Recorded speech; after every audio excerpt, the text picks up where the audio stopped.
Time to go back to the Masson booth and welcome back Jim Palmer. And Jim, you were this kind of guy in your career. There are some nights where there's no way you're going to get to the starting pitcher, and it was that way tonight. A.J. Burnett was simply that good. 4 base runners the entire game over 8 innings, and he really made it look effortless. I know it's not as easy as it looks, but he certainly made it look that way. Well, he starts out with exceptional stuff. Great movement on his fastball.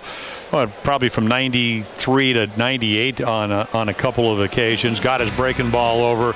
And again, he's very deceptive. He's a big guy at 6'5", long arms, big legs. Right there, he gets away with a high curveball to Luke Scott. Right here, another good breaking ball. So only 4 strikeouts, but what I liked about the fact, this is a guy last year led the American League with 18 more walks with 97 than anybody else. Tonight, only 1 walk. Got the outs early on. They got him, not a lot of runs early, but he did eventually through 5 innings or 6 innings have a 3-0 lead. But again, he just did all the things you're supposed to do. He challenged the hitter, and only till the 7th and 8th innings did he get behind some hitters and get some 3-2 counts. So again, this is what starting pitching is all about. And you play for a team that is 3rd in average, 3rd in runs, 2nd with on-base percentage. And if you go out there and you slam the door, which is what he did tonight, eventually you're going to score some runs, even when you get Brian Mattis pitching, maybe not at his best, but pitching very, very well and keeping the Orioles in the ballgame. Brian Mattis tonight wasn't a disastrous outing by any ways or means, but he did make a couple of mistake pitches, and he just did it to the wrong guy tonight. Cano was he's been on everybody the entire time, and I think the only way to get him out is try to make him hit the ball on the ground, give him something to hit, but let him roll it out. Mattis tonight, what did you think? Well, it started with a hanging curve ball to Jeter. He slapped it into left for a single.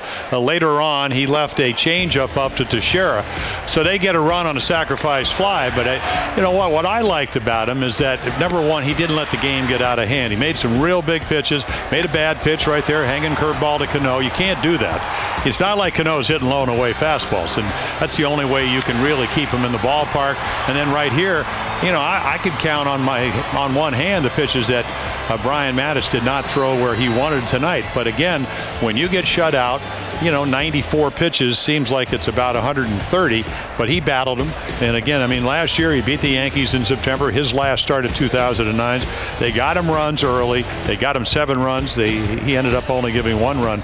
But tonight, a whole different ball game. And the Yankees adjusted to him. He wasn't perfect, but at 23, Rick, you're not going to find too many guys that have the wherewithal to keep him in the ball game. Again, because you better bring your A game in there. He probably had his B game tonight, but he still could have won. You get him 5 or 6 runs. Or, Albers came in well. Castillo did throw the home run to Cano. Everybody's doing that.